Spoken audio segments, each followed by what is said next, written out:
Hi, this is David Orlofsky, and welcome to the Rabbi Orlofsky Show. And whether you're watching with our friends over at Torah Anytime or wherever you watch or listen to your podcast, as always, we're happy to have you along. And this episode is sponsored anonymously in honor of my wife's birthday. His wife's birthday, not my wife's birthday. My wife just had her birthday. It was a big one. You're not supposed to mention a lady's age, but let's just say that there is a minute to make a big celebration when you pass this birthday, because according to at least one shita, you're not chayiv kores, because as it says in Pirkei Avos, shishim lezikna. I don't want to say which birthday she celebrated, but just the children made her this beautiful celebration. And one of my sons, Moshe Yehuda, who you saw on the Waterbury music episode, which at this point is the highest watched episode, because evidently he has a lot of friends. And that's our number one episode as it happens. So he composed a song, and my sons and son-in-laws all sang it. I'm going to put up a copy just so you can hear it, because the brilliance of it is really something that's unique. I remember just watching, they made a music video out of it, and I thought, what a talented group of people my family is. It's amazing. Anyway, so it's not my wife's birthday. It's his wife's birthday, Anonymous, Mrs. Anonymous. And which is on Parshas Chayei. My best friend, role model, and most fabulous mother of our children, may Hashem grant you many years of simcha, nachas, and true closeness between you and me and you and Hashem. Isn't that beautiful? What better gift is there to give a loved one on their birthday than to sponsor a Rabbi Orlofsky show? We're slowly trying to put together the numbers. It's hard to get it down, but there's about 10,000 people who listen to this show, and the Torah, and I would say, as the song goes, Torah and Simcha, ready to go, right? Because a lot of people just write and say how much Simcha they get from this show, how much happiness, and in this day and age, we need Simcha. We need to be happy. So all that chus should go towards Mitzvah Hashem, your wife's birthday, and it should be a tremendous thing for all of you. Okay, we're doing Tefila. We mentioned we're in the middle of a series, and I started off by listing the different types of things you can do with the Tefila: the Shevach, Hida'ah, and Bakosha. Now I want to start getting into a slightly more practical thing. There's as I mentioned, that Tefillah is called avoda shebelev. Avoda, it's work, it's effort. Tefillah does not usually come easily to people. It's something that you have to struggle to achieve and to make meaningful. I heard a story many years ago. I'm not going to say it over in the name of the person I remember hearing it from, because I met the fellow years later, and he heard that I quoted this story in his name, and he didn't remember saying the story, so I won't quote it in his name anymore. But that's okay. This has happened to me before, where I've heard things from people, and even though my memory is not the best, I do remember this because it made a deep impression on me, and the person doesn't remember saying it. I can relate to that. People quote things back to me that I don't remember having said. My daughter was just listening to a shir, and the fellow quoted me, saying something I have no recollection ever having said. And I see it's the kind of thing I could have said. It was the famous Gemara with Reb Preda, where it says Reb Preda had a student, he had to repeat everything over 400 times for him to understand it. And one time he told him, listen, I'm going to have to go to a Sheva Brachas afterwards. And he said it over his usual 400 times, and the boy still didn't chap. He says, my hi, what's different today? He goes, I was nervous the whole time you were going to leave. He says, okay, I'm not going to go. I'm going to stay till you get this. and he taught it another 400 times. And a bas kol came out and said, Preda is a ben olam haba. The question is that he asked is, why didn't the boy get a bas kol? So he says, Rabbi Orlofsky gives an answer, because the bas kol didn't want to have to repeat itself 400 times. Now, I have no recollection of saying it, but it's the kind of thing I would have said, So, in fact, one of my most famous expressions that I use when I'm teaching Mesilas Yesharim is that most people live the life that happens instead of the life that they want. I don't ever remember having said that. But when I taught in seminary, the girls had a board where they would put up their favorite quotes of the week. And I happened to pass it by and I saw a quote from me. And it said, most people live the life that happens instead of the life they want. And I said, that's brilliant. I don't remember ever saying that. So now I quote the board instead of quoting myself because I just don't remember. Yeah, that's what happens sometimes. You forget your own thing. There was a famous Western actor called John Wayne. And he had this particular way of walking and this particular way of talking. So there's this guy, Rich Little, who's an impersonator. And he says, one time I was on the lot and John Wayne says, Little, come here. I come over and say, yes, Mr. Wayne. He says, I forgot how I do my walk. Show me how I do it. I remember reading when they made the song We Are the World. So they pulled out a whole bunch of different music stars, and one of them was Bob Dylan. And everyone knew how Bob Dylan sang. 'Cause I would not be so alone. Everybody must like a rolling stone. I know this because one of my brothers used to listen to him when I was in high school, and he would blast Bob Dylan, this kind of music going like this. And I would lie in my bed with a wet washcloth on my eyes and pray for death. But it was, so by the time he was doing We Are the World, he didn't talk that way anymore. And they had to remind him how to sing it like Bob Dylan because he wasn't singing like Bob Dylan anymore, right? So the person who told me the story doesn't remember having told me the story, so I won't quote him, but I remember hearing this story. Ben Gurion, who was prime minister in the early years of the state, had a friend who was from, and he was meeting with Ben Gurion, and at some point he looked at his watch. He noticed it's coming to time of mincha, and he says, David, you have to excuse me. And he goes in the corner and he does what is known in the vernacular as a quickie mincha. We've all done these on occasion where we suddenly realize we're kind of pressed for time or in a situation, the plane's about to leave, you got to do a quickie mincha, He goes in the corner, he does a quickie mincha. And when he sits back down, Ben Gurion looks at him and says, you call that a mincha?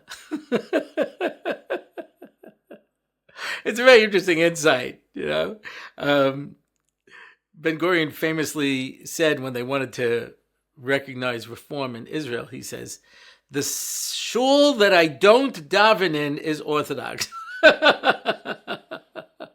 There was this attitude at one point in Israel, this strong sense of identity. It's either real or it's not. That's it. I may not go, I may not participate, but at least I know what it is, yeah. So he knew what it was. You call that a mincha? Yeah.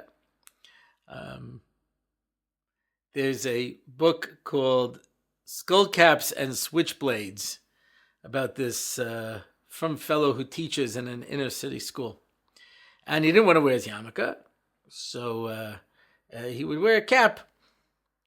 And the first day, the principal, he describes him as a very tall, large, black gentleman, calls him in and says, the dress code is you can't wear a cap in the school. Put on your yarmulke. Sometimes Sometimes we need other people to remind us, what's really important. So David Ben-Gurion says to him, you call that a mincha? He says, no. But because I do that 3 times a day, every now and then I come up with a meaningful tefillah. He says, if you can say you've had a meaningful tefillah once in your life, then I agree. It's worth doing that 3 times a day, every day of your life. To say I've had one real tefillah? Somebody asked the Chafetz Chaim, I don't have Kavana anyway. Why should I bother davening? I'll wait till the Spirit hits me, the Spirit moves me, and then I'll daven. So, Chafetz Chaim says, I'll give you a mashal. Most of the Jews in Europe lived in small villages, shtetl. Now, if you got a town of 50 people, you're not going to be able to support a lot of businesses. Out-of-town communities want to have a pizza place. If you don't have a kosher pizza place, you're not on the map. Yeah, I spent the Shabbos in Denver. This is years ago. I don't know the situation today. But I went out to Denver, and one thing I noticed is that there's no air. Oh, call me crazy. I've gotten used to breathing. It might be a bit of a luxury, but that's me. I like to breathe. The whole time I'm panting. They keep telling me drink. And I said, I'm not thirsty. I'm dying. There's no air. And people in Denver get used to it. Yeah. But so when I was there was one restaurant. On one side it was milchiks, on one side it was fleishiks, and that was it. And I was asked a number of times, how come New York Jews don't move out here to Denver? I said, well, based on the air flight that I had in order to reach this mile-high mountain, you're really inconveniently located. You're not near anything. You're in the middle of the mountains. That's one thing. I said, but besides that, why would a New York Jew move here? They said, what do you mean? We have lakes, we have swimming, we have hiking, we have water skiing, we have fishing. I said, okay, let's back up. New York Jews don't want to do any of that. When a New York Jew goes on vacation, they find some resort hotel and they sit in the lobby. That's it. They find a chair and they sit there for a week and they say, when's lunch? I said, that's it. They want to do 2 things. They want to shop and go out to eat. That's it. You've got one restaurant here that's just not going to be enough. Yeah. I said this once to someone I knew in Flatbush. I said, I don't know. All you do in Brooklyn is go out to eat. All you do is go out to eat. He says, how could you say that? He says, my Rebbe came from Israel. I went to the airport and I picked him up, and brought him to Brooklyn. I said, really? And what did you do? So we went out to eat. I appreciate it. I find, I was talking to somebody from Brooklyn, and I said, I'm going in with my family, and we're trying to decide what sites to see. Do we want to see, the Empire State Building, Statue of Liberty, and we had like a Brooklyn day, what should we go to? He goes, well, of course, go to Pomegranate. For those of you not from the New York area, it is a very large supermarket. I said, are you for real? You want me to go to a supermarket? He goes, it's not just a supermarket, They've got mayonnaise in a tube that comes from Europe. I said, is it better than Hellman's? He goes, no. He said, then what do I want it for? He says, well, they have aged meat. They have edible flowers, I said, you know what? I'll watch the Yalili video and I'll go through all the aisles and see what's there. Yeah. Well, I need to go and see a supermarket. Yeah. It's a different perspective when it comes to food. Yeah. So if you don't have at least a kosher pizza place, you're not even on the map. Nobody's going to come to your community. So there are towns where they raise money to open a kosher pizza place so that they can be considered a real community. Yeah. So, very exciting. So if you're a small town, you can't support a lot of things. Hard to keep a kosher pizza place going. So a little shtetl. They probably had, a butcher who would shecht a chicken, before Yontiv, maybe a cow. Maybe I had a baker, had a grocery store. Well, it's about how much could you support 50 families? Yeah. So one thing they didn't usually have was a watchmaker. There's 50 families. How many people are buying watches and how much watch repair is there to do? So there were traveling craftsmen who would go around from shtetl to shtetl. They had a circuit, and they'd come into town. Okay, maybe there were 50 watches in the town, maybe less. So you got a day's work, maybe 2 days' work, to fix the watches. So he made a circuit around. He'd come once every 3 years. So the watchmaker comes to town. Everyone brings their watches. And he starts looking at the watches, and he puts them in 2 piles. He says, these I can fix, these I can't fix. So the people said, what's the difference? He says, these watches, when they stopped working, they just put it in the drawer and left it there. It became all rusted. It doesn't pay to fix it. I'd have to take out every single piece and sand it down and just buy another watch. These, when they stopped working, their owners kept winding them, so they stayed well-oiled. So there's a spring that's broken, or this piece that I replaced, but at least it's still in working condition. Says the Chafetz Chaim, if you daven 3 times a day, so you keep the machine oiled, so that when the Kavana hits you, when the moment hits you, you have all of the skills available. But a person who doesn't daven, we think we'll suddenly get a moment of inspiration, and then we'll open up a siddur. Yeah, you're right. If somebody Nebuch is sick or something terrible is going on, then maybe you'll reach for your Tehillim. But a person who doesn't daven, the davening muscles become atrophied, and the gears become rusted, and it becomes that much harder for you now to be able to sit down and daven. Therefore, whether you're davening with Kavana or not, daven 3 times a day. And so some minyanim will be more to your liking and others not. There's a story with Rav Hutna. Baruch came and was trying to decide between 2 yeshivas. And this one has these milas, this one had those milas. They were trying to decide which one to choose. And Rav Hutna said, sit in each beis medrash and just learn for an hour. And see which one appeals to you more. Because at the end of the day, a yeshiva is a tzinor. It's a pipe that's going to bring down your shefa of Torah. And not everything hooks up to every pipe. There's different sizes, and each one has to go and be attached to the one that makes sense for it. I say the same thing about minyanim. Now, it could be you live in a small town. I mean, so small that they don't even have a kosher pizza place, right? So then that's it. You don't have much of a choice. This is your minyan. You're going to go. You're going to make it work. But if you live in a large community, and somebody said to me, you should always live in a town with at least 2 shuls. Right? I said, why? He said, a couple of reasons. One is if you sleep late and you don't go to shul, you can always tell everybody I went to the other minyan. And the other one is that, every Jew needs a shul that he doesn't daven in. So I wouldn't daven over there. You only have 1 shul. What do? You have to make 2 minyanim. But anyway, so you live in a small community with a small shul. I grew up in North Merrick, Long Island.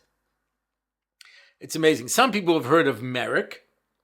Merrick is a very Jewish, upper middle class neighborhood on the water. A very nice place. I lived in North Merrick, which was lower middle class, mostly Catholic. We had a Sacred Heart school in North Merrick. I remember when I was growing up, the Merrick Public Library, they had audio-visual materials. It was a big fancy thing you could do. North American Public Library had like 4 books, you know what I mean? If they were out, you had to wait, just sit there. It was much less exciting, yeah. So I grew up in North America. So my father was one of the founders of the East Meadow Jewish Center, which was a conservative synagogue. It was about a mile away. And when I got bar mitzvah, I didn't want to go to a conservative synagogue anymore. So I found there was an Orthodox synagogue, the Youngville of North Belmore. It was a mile and a quarter away. This required a tremendous amount of commitment for me because walking was never one of my strong points. Yeah. And I have been wrestling with a weight problem most of my life. I, in fact, had a copy of the first edition of the Atkins diet. I started dieting with Atkins when I was 14. And I always had a problem with it. So when you're heavy and you got to walk, you know. So I would walk a mile and a quarter Friday night and back. I would walk Shabbos morning and back. I'd walk from Mincha and off and back because if I couldn't get a ride. And it's a lot of walking over the course of Shabbos. Yeah, for a fellow to whom walking does not come easily. So, but we started to go there, and it was a small shul. Maybe 40 families. I'm not even sure if there was 40 families. It was a real small shul. That was it. But we were lucky to have that. And in fact, as I would walk from North Merrick, there were people from East Meadow. For them, it was 3 miles to walk. They would walk to be able to find from Minyan. So you don't have a lot of options available. Yeah. I had a friend who used to travel around for his business. He would send them to different places. And he said, when I was in a town, I would look to see a kosher shop. He's English. That's why he says shop. I'd look to find a kosher shop and buy myself something to eat. And one time I was sent, my company sent me to this place on Long Island called the Five Towns. So I saw a kosher store. I wanted to get something to eat. I walked 2 stores. I saw another kosher shop. I stopped to get something to eat. I was nauseous by the end of the block. And I didn't even go through the whole neighborhood. So if you have a lot of choice, that's wonderful.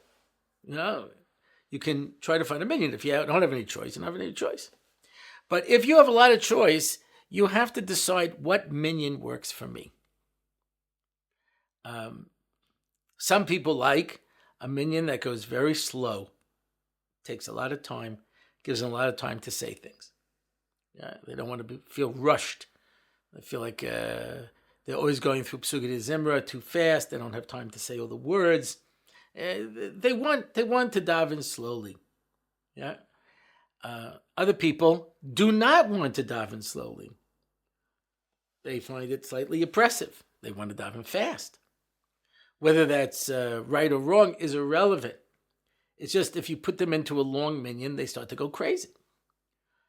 They start talking. They start. My brother has a minyan in West Hempstead, and he tells people it will go quickly, but there's no talking. You want to talk, go to a different minyan. Here, there's no talking. We will not drag it out. We'll move it quickly, but no talking. So where there are other people who love to go to Binyamin where they're talking. They enjoy it. I may have told the story. My rabbi, who was Makari of me, Rabbi Yaakov Whale, that's how. He said there were these 2 guys talking in shul, and I said to them, "You got to come to shul to talk." They said, "Sure, I could talk I could daven at home, but I got nobody to talk to. I got to come to shul to talk."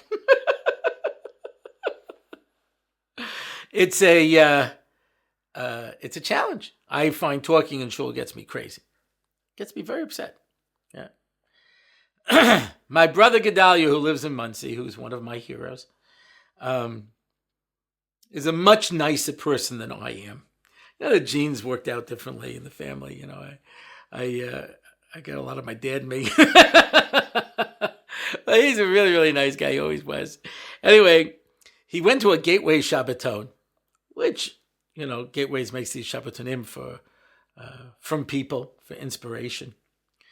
He says, I got to shul a little late, so I ended up sitting in the back. And I never like to sit in the back because that's where the talkers are. I like to sit up front. But okay, the front was full. So I sit down in the back. Comes to Kriyas HaTorah, and these two guys are talking. And it's disruptive. I can't hear.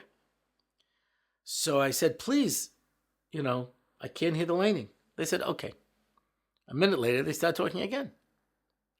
So my brother says to them, you came to a gateway Shabbaton because you want to be inspired, because you care. You're a little bit more interested in Yiddishkeit. Don't come here and talk for the davening. Go outside if you want. They said, no, you're right. A minute later, they start talking again. So my brother says to them, I'm a Kohen. And in the schus of you not talking during davening, I give you a bracha that you should have a large parnosa this year. They stopped talking. At the end of davening, one of them came over to my brother and said, you think all I care about is money? And I would have said, obviously that was the only way I could get you to shut up. But I said, my brother's nicer than me. And he said, no, but I knew a person like you would know how to use the money that HaKadosh Baruch Hu gave you to help Klal Yisrael. But okay, I know some people like to talk during davening. And if you've ever been in shul where they talk during davening and the rabbi keeps stopping, giving those looks, the look that they get from certain people in the congregation, that if they were on the level of Rabbi Yochanan, the rabbi would turn into a heap of bones. If they were on the level of Shimon Bar Yochai, he would turn into a pile of ashes. Yeah. Such hatred that they have. They want to talk during davening. And you could try stopping them, but they want to talk. If people want to talk, they're going to talk. So some people, they like that kind of minyan. Other people don't. Some people like a minyan that's very long. Other people don't. Some people like a minyan where the people are friendly. When I first moved to my new apartment, I used to daven at a minyan that was in a miklat. It was in a bomb shelter. And it was small. But if anybody walked in, somebody would run over and get them a chair. Find a spot to put them, that they shouldn't have to stand. And everybody said good Shabbos at the end. The people were very warm. There's another shul in my neighborhood where I remember when they put in air conditioning, I overheard this conversation. They said, we're getting air conditioning. He says, I didn't know your shul could be any colder than it already is.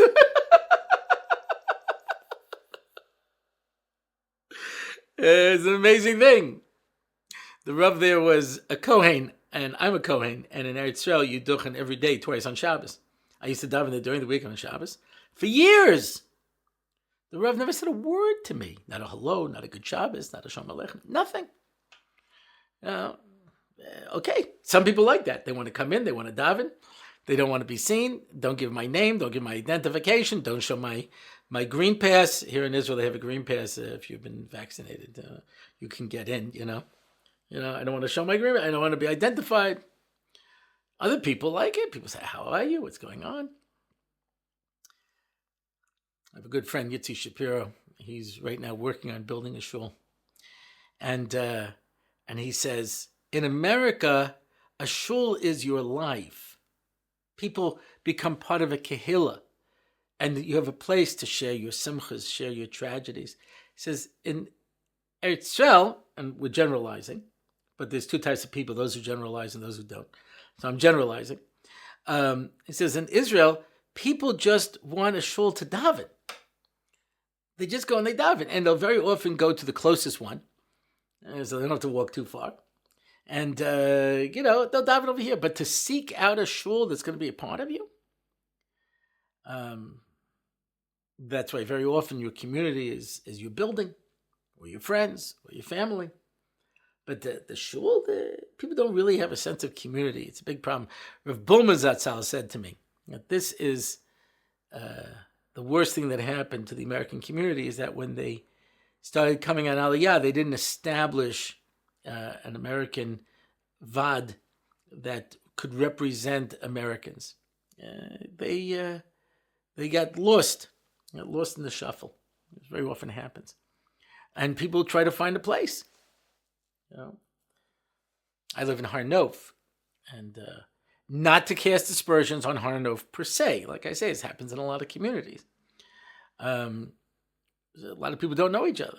Rebbetzin Esther Yarmish started an organization to try to get people to, have friends, have connections, come together with things, because it's such a problem, yeah. But it's also built on the side of a mountain. So some people use the elevator hop. They go into a building, take the elevator up to the next level, cross the street, take the elevator back. Some buildings don't like this. They put up signs. It's only for residents. People can't use the elevator. Yeah. So says one guy's waiting for the elevator, and someone from the building sees him and says, "Who are you visiting?" He says, "I've lived in this building for 6 months." He says, "Oh, welcome." So some people want a friendly shul where people are warm and they participate in your life. But you got to find a place where you feel comfortable going. If you wake up in the morning and you're in dread, I gotta go to shul. It's a terrible thing. When I first came, there was really only one shul around in the area where I was living. And it was ridiculously overcrowded. So you'd come to davening, and you had to find a sitter, and you had to find a chumash, and you had to find a seat. But I'm a Kohen, so I got to go duchen. So I go to wash my hands, I go to duchen, I come back, my seat is gone, my chumash is gone, my sitter is gone. So you end up standing for the rest of davening, and there's just not enough room. You take 3 steps back for Shemona Esrei, and someone slips into the spot. Meister Shahoya, yeah. And I would come back so aggravated every Shabbos. My wife said, "I'm going to ask a shayla that it's us of you to go to shul because you ruin Shabbos for yourself and everybody else because you're so miserable." You can't go someplace where you're not going to be happy. You got to find a shul. And as I always say, if they don't have such a shul, start it. Be proactive. You're not a victim. You can take things in your hands. But you have to find a minyan where you feel comfortable. Having said that, most of the time when you daven, it's not going to be a truly meaningful tefillah. To get, as David Ben Gurion said, if you can get one truly meaningful tefillah in your life, that's an unbelievable thing. We struggle. I'm going to talk in the next podcast about, methods to be able to use to try to help you concentrate and focus on this. But the point is, you gotta play to win. That's what they say in lotto, yeah, in the lottery. You gotta play to win. If you don't play, the odds of you, if you don't buy a ticket, the odds of you winning the lottery drop dramatically. I would say almost to zero. If you buy a ticket, your odds are also close to zero, but they're a little higher. Because at least there's a ticket. With no ticket, what are you gonna do? If you don't daven, the gears will rust. You're not gonna be able to when that moment hits you, when that inspiration hits you, to be able to do it. So the first thing is you have to daven. You have to daven. Don't worry if it's as sincere as it should be. Don't worry if you're just running through it. Don't worry that it's not good enough for anyone else to hear. Just daven 3 times a day. I think that's how it goes. Anyway, so that's it. You got to focus. You got to daven. First thing is, you got to show up. You got to play. And then from there, we can figure out how to make it more meaningful. Okay, we're up to our question and answer segment. Anonymous asks, how do you pick your questions? Do you reply to people who contact you? I pick my questions by whichever one happens to be on the paper that is put in front of me by my producer. This is called the scientific method. I took Journalism 101. It was one of the 4 college courses that I took in a vain attempt to try to get make my parents happy. And eventually I realized I would never make my parents happy. So I wasn't going to spend 4 years in college and still have them be unhappy. But one of the things they said in journalism is the most important story is the one that your editor cares about. So, if you know his wife is the president of the garden club, then for sure write a story about the garden club. It's gonna make it into the issue. It was very interesting, and news is always subjective how it goes. So whichever questions I happen to have in front of me, those are the ones I answer. Our plan is to answer all the questions. We have, Baruch Hashem, enough of podcasts, and it's not like we have been inundated with questions. And some of them are easier to answer, like, how do you pick your questions? That's a pretty easy one to answer. And do you reply to people who contact you? Yeah, I do. I do try to reply, but a lot of it depends on the question. So if it's a short question, it's easier for me to respond right away. If it's a complex question where I have to give it thought and time, so I put a lot more effort into it, so I don't answer it right away. And the problem is that, the little window in my email only holds a certain number of emails, and then it starts to drift down to the bottom. I actually have to scroll down and find the emails that I didn't answer. So every now and then I do that. I take an afternoon and I say, I'm going to start answering all my old emails. And somebody was like, I sent you this question a year ago. I said, I know, but I didn't scroll all the way down yet. So yeah, I really do try to contact them, but depending on the type of question, it takes more time. By nature, I'm more of a verbal person. Writing does not come that easily to me. And so it takes much more time. So like when my kids, send me an email or a text, I usually just write back and say, call me. Because it's much easier for me to answer a phone call and express myself than to compose it. Also, emails are a terrible medium for communicating.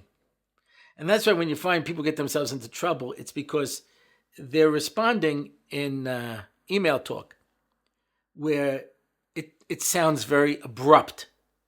Because people are not going to write all the things they would say if they were talking. And so they write it very short and, it comes out sounding harsh at times. So I very often will write a reply and they'll look it over and I have to rewrite the whole thing because I don't like the way it sounds.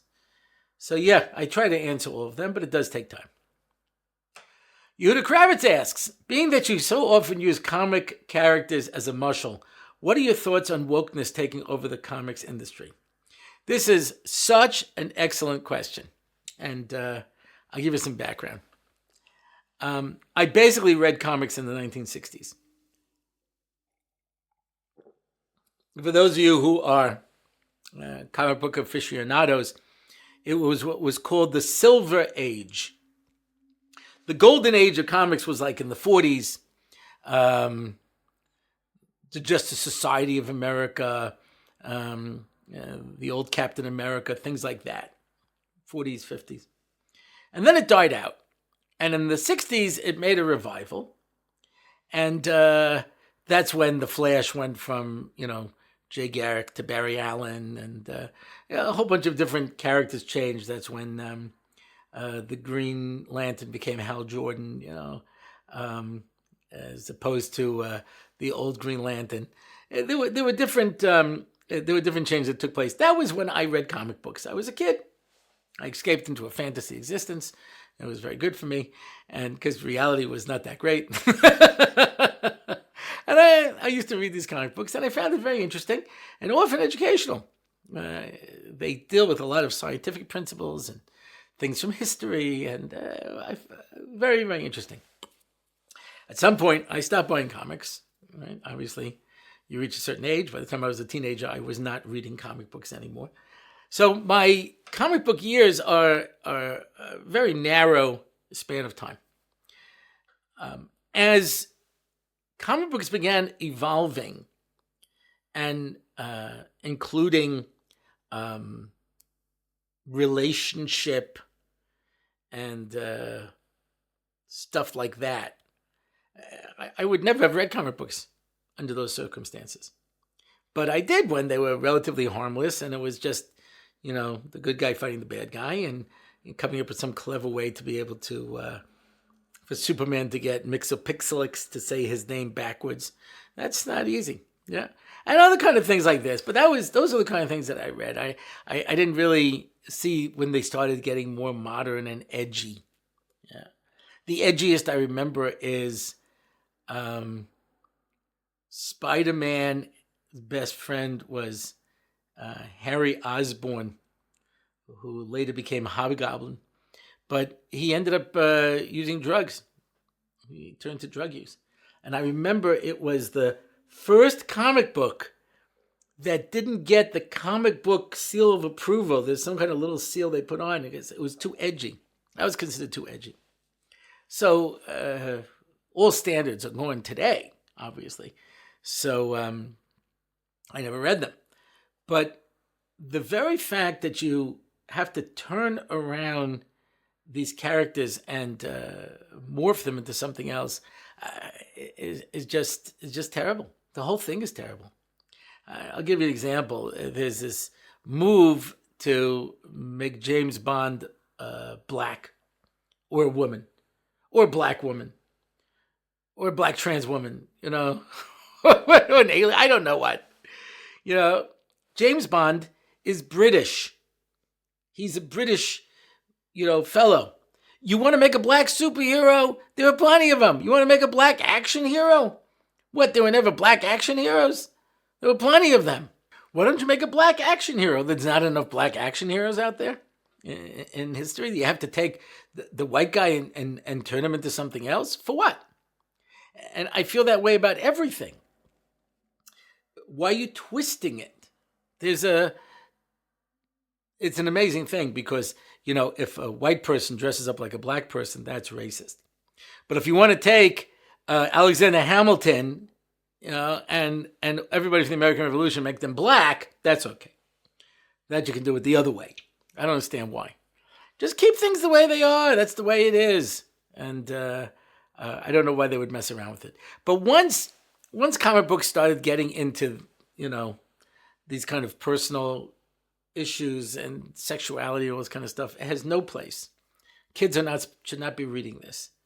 The purpose of comic books is to give people the idea of being a hero and being brave, and that's what's important. That's what I think the message was. So yeah, I think it's a terrible thing, and I would urge everyone to boycott comic books that have messed around in that way. I happened to read a news story. Everyone knows that Captain America's biggest villain was Red Skull. They both got the same super serum stuff, and one of them turned evil, one turned good. I mean, okay, your arch enemy is always you, just in a different form. That's what the Joker is to Batman. That's what General Zod is to Superman. It's the same character, only the reverse Flash to the Flash. That's how it goes. So Red Skull is Captain America's enemy. Anyway, they had a comic. I only read about this in the news, where Red Skull is writing his 12 rules for life, which was written as an attack on Jordan Peterson, who wrote 12 rules for life. Yeah, clean up your room, take responsibility, stuff like this. So this is Red Skull. So Jordan Peterson, I saw an interview with him, and he says, so someone said to him, goes, well, I see that they had to make you a Nazi. He goes, oh no, it wasn't enough to make me a Nazi. They had to make a super-powered Nazi. They had to turn me into a superhero Nazi, not just a Nazi, a superhero Nazi, because I say things like clean up your room. So yeah, these things do not deserve the time of day. The industry has been taken over. And like I say, it's always a danger when I make these cultural references, but I'm going back so many years, obviously, to the 60s, that's when I read comic books. I may have mentioned this once upon a time when I was teaching in Rabbi Center's yeshiva. So I referenced Mad Magazine, which doesn't exist anymore, but I also read that as a kid in the 60s, They had this thing, Spy versus Spy. It was a little cartoon. So afterwards, Rabbi Center said to me, you can't mention Mad Magazine. It's filled with inappropriate material now. I was shocked. When I was a kid, it had corny jokes and silly stuff, but it wasn't off color. Now you weren't even allowed to mention it. So yeah, when it comes to superheroes, I'm only making references to the Silver Age. That's what I'm familiar with. I'm not really familiar with the Golden Age, and I really am not familiar with anything that took place afterwards. And I'm just filling in those aspects. Okay, that's it for this episode. If you want to find out more about the show, you can go to my website, RabbiOrlofsky.com. You can leave a comment. You can contact me. I'll usually get back to you. I might have to scroll. Who, by the way, were the enemies of the Fantastic Four, the Skrulls. Anyway, I might have to scroll. I might have to, but I will do the best I can to respond. You can sponsor an episode. We have other material up on the website, shiurim that I give in other places and other things, articles.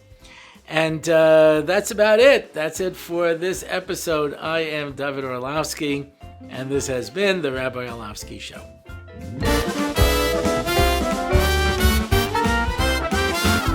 It's the Rabbi Orlofsky Show. Torah and Simcha, ready to go. It's the Rabbi Orlofsky Show. Knowledge and wisdom will help you grow. Lots of fun in every episode, and we don't have to rhyme. No, we don't. It's the Rabbi Orlofsky Show on RabbiOrlofsky.com. Torah anytime, YouTube and more. It's the Rabbi Orlofsky Show. Torah and Simcha, ready to go. It's the Rabbi Orlofsky Show.